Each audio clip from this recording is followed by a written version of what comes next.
समझेंगे break of structure क्या होता है।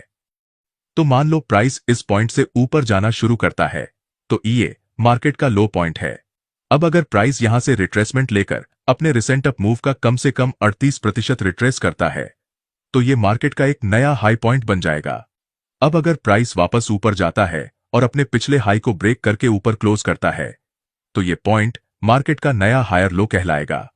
और जहां प्राइस ने रिसेंट हाई को ब्रेक किया, उसे हम ब्रेक ऑफ स्ट्रक्चर या बोस कहेंगे।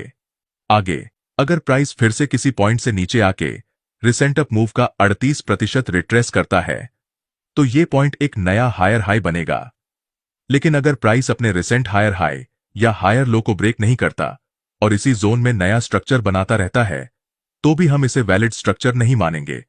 अब अगर प्राइस वापस ऊपर जाकर रिसेंट हायर हाई को ब्रेक करता है, तो ये पॉइंट मार्केट का नया हायर लो बनेगा और जहां रिसेंट हाई ब्रेक हुआ, वहीं आपका नया बोस होगा। लेकिन इस बार प्राइस इस पॉइंट से नीचे तो आता है, मगर अपने रिसेंट अप मूव का 38% रिट्रेस किए बिना यहां थोड़ी देर रुककर वापस ऊपर चला जाता है, तो इसे हम ब्रेक ऑफ स्ट्रक्चर नहीं कहेंगे, क्योंकि यह अभी भी अपने पिछले स्ट्रक्चर को ही फॉलो कर रहा है। यही कॉन्सेप्ट डाउन ट्रेंड में भी अप्लाई होता है।